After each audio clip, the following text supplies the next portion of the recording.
Hello दोस्तों, welcome to yogas classes. कैसे हो सब? मज़े में। आज केमिस्ट्री का बहुत इम्पोर्टेंट पार्ट चलने वाला है। जितने भी छोटे छोटे क्वेश्चन आपको मिलेंगे पेपर में, सबके आंसर आज यहीं पर मिलने वाले हैं। हर एक लाइन वेरी इंपॉर्टेंट, हर एक लाइन एक क्वेश्चन का आंसर देकर जाएगी। आज की वीडियो से कम पेपर में एक क्वेश्चन आपको जरूर देखने को मिलेगा। तो स्किप किए बिना, वीडियो को छोड़े बिना कंटिन्यू टू कंटिन्यू देख और एक एक पॉइंट, एक एक लाइन को गौर से सुने और लर्न करने की कोशिश करें। अब हम शुरू करते हैं। आज का टॉपिक है अपना पीएच के दैनिक जीवन में महत्व। नाम छोटा सा लग रहा होगा लेकिन काम बहुत भारी है। यहाँ से मोस्टली छोटे छोटे क्वेश्चन ही पूछे जाते हैं। बड़े क्वेश्चन पूछने की संभावना ना के बराबर होती है, लेकिन छोटे छोटे क्वेश्चन यहाँ पर बड़े क्वेश्चनों के अंदर भी पूछे जा सकते हैं। ध्यान रखना, यहाँ से एक निबंधात्मक क्वेश्चन आना है और निबंधात्मक क्वेश्चन में कन्फर्म इस टॉपिक से, आज के टॉपिक से एक क्वेश्चन जरूर आना है। तो हमारे साथ बने रहे। ओके, टॉपिक होने वाला है दैनिक जीवन में पीएच के महत्व। ठीक है, हमारे बेसिक लाइफ में पीएच का क्या क्या इंपॉर्टेंस है, क्या क्या महत्व है, उसके बारे में हम बात करेंगे। पहला इंपॉर्टेंस है कि हमारा शरीर, हमारी बॉडी, जो हमारी बॉडी है वो फिक्स पीएच परास पर काम करती है। उसका कम से कम पीएच भी फिक्स है और ज़्यादा से ज़्यादा पीएच भी फिक्स है। कौन कौन सा पीएच है अपना, कहाँ से कहाँ तक काम करती है अपनी बॉडी? हमारी बॉडी 7 से 7.8 पीएच के मान तक काम करती है। इसी परास के बीच काम करती है। इससे कम और इससे ज़्यादा हो जाए तो हम बीमार हो जाते हैं। नंबर 2, पीएच का महत्व में नंबर 2 है एसिड रेन, अम्लीय वर्षा। कहते किसे हैं कि जब अम्लीय वर्षा किसे कहते हैं? बारिश के पानी की पीएच अगर 5.6 से कम हो जाए, किससे कम हो जाए? बारिश के पीएच या बारिश के पानी के पीएच का मान 5.6 से कम हो जाए तो ऐसी बारिश को हम क्या कहते हैं? अम्लीय वर्षा कहते हैं। Such rain in this the rain waters pH value is less than 5.6, it is called acid rain. Okay, acid rain समझ में आया, अम्लीय वर्षा समझ में आया। देखो, अम्लीय वर्षा वैसे तो बहुत ज़्यादा डिटेल में चलती है कि अम्लीय वर्षा में क्या होता है। पॉल्यूशन होता है, carbon dioxide, nitrogen dioxide, sulphur वगैरह गैसें ऊपर जाती है और वो वाटर के साथ रिएक्ट करके क्या बनाती है? एसिड बनाती है। लेकिन यहाँ पर हमारा चैप्टर में या एनसीईआरटी बुक में केवल अम्लीय वर्षा के बारे में इतना ही दिया हुआ है। बात समझ में आई? उधर पेट में अम्लता। आप सबको पता है कि हमारा जो अमाशय है वो HCl अम्ल रिलीज करता है। कौन सा एसिड रिलीज करता है? HCl, हाइड्रोक्लोरिक एसिड रिलीज करता है। क्या काम कब करता है? जब हमें तेज भूख लगती है उस दौरान करता है।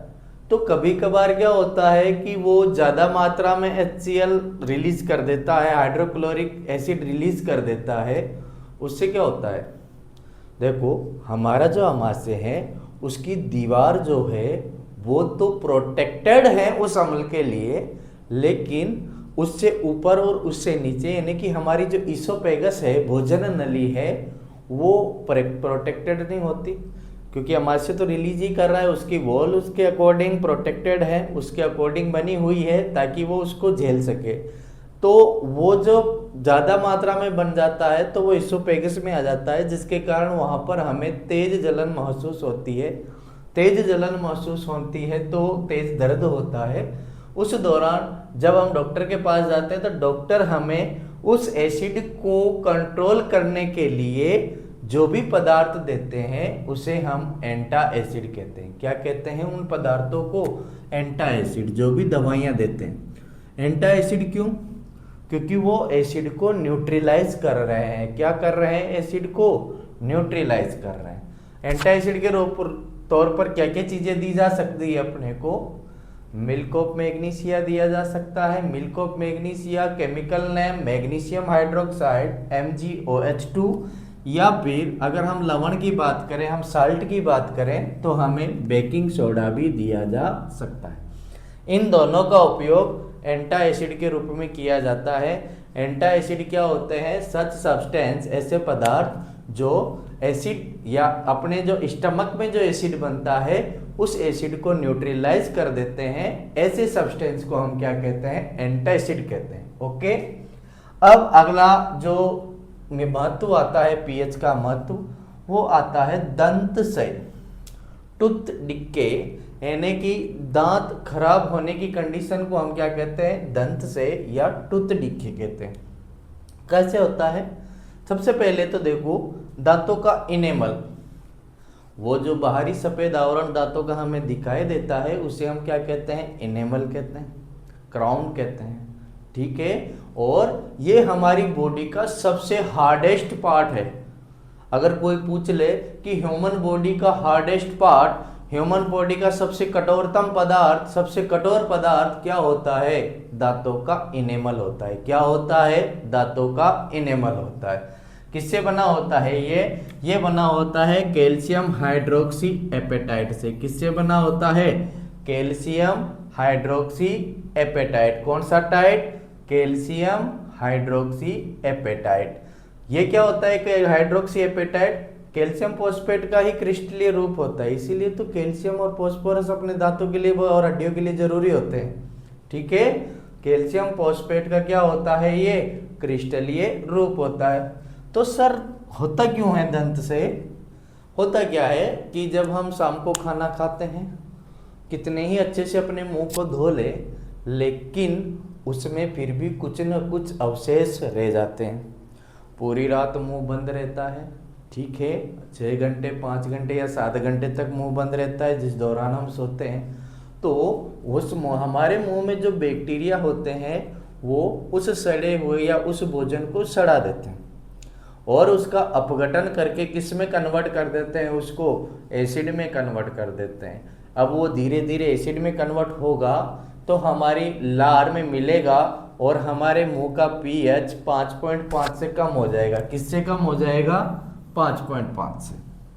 अब ये जो इनेमल है ये लार में तो नहीं घुलता, पानी के साथ भी रिएक्ट नहीं करता, लेकिन एसिड में घुलता है। किस में घुलता है?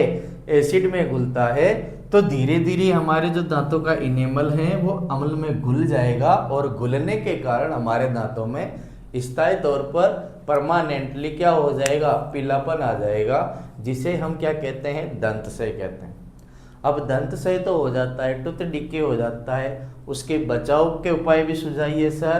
तो बाल को सुबह शाम दंत मंजन करो, कोलगेट करो। कोलगेट किस नेचर का होगा? बेसिक नेचर का होगा, जाहिर सी बात है। सुबह शाम दंत मंजन करने से क्या होगा? हमारे मुंह में जो भी एसिड बना था, हमारे मुंह का जो पीएच 5.5 से कम चला गया था, वो पीएच 5.5 से ज़्यादा हो जाता है।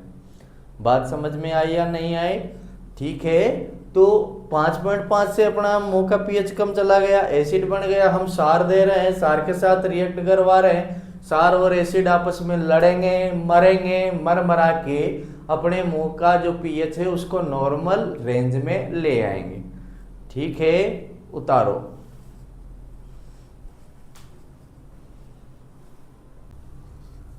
अब कुछ इंपॉर्टेंट लाइनें हैं, उन इंपॉर्टेंट लाइनों पर भी थोड़ा सा गौर कर लेते हैं, क्योंकि यहाँ पर क्वेश्चन लाइन टू लाइन बनते हैं। क्वेश्चन कैसे बनते हैं? लाइन टू लाइन बनते हैं। देखो, पहली नोट है, नोट नंबर 1 है कि जो मधुमक्खी का डंक है, मधुमक्खी जब मारती है, डंक मारती है, तो उस डंक, जब डंक मारा जाता है मधुमक्खी के द्वारा, तो उसके द्वारा अपनी बॉडी में कौन सा अम्ल छोड़ा जाता है? मेथेनोइक अम्ल। कौन सा अम्ल छोड़ा जाता है? मेथेनोइक अम्ल छोड़ा जाता है।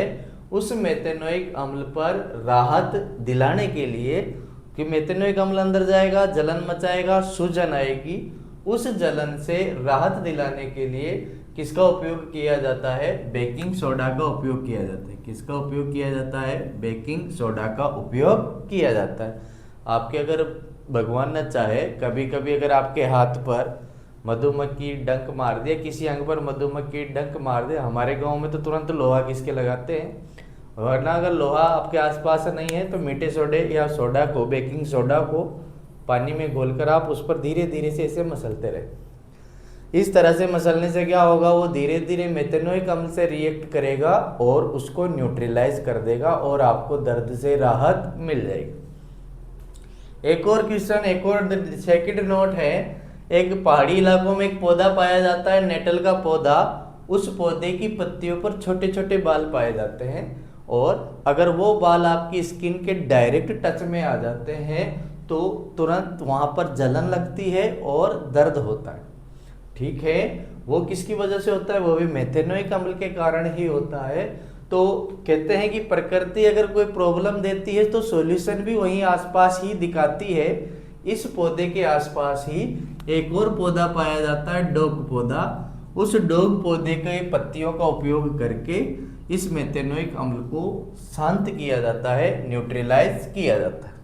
ओके, अब हम बात करते हैं कुछ प्राकृतिक अम्ल। मोस्टली यहाँ से भी क्वेश्चन अबसदा में या अति लघुतरात्मक very short answer type questions में इसको पूछा जा सकता है, तो आज आप इसको ध्यान से याद कर लेना। ठीक है, कैसे, देखो प्राकृतिक स्रोत कौन कौन से हैं, सिरका, विनेगर। विनेगर में कौन सा अम्ल पाया जाता है, एसिटिक अम्ल या एसिटिक एसिड पाया जाता है। सेकेंड नंबर, इसको याद रखना आप Ca से, किससे याद रखोगे इसे, Ca।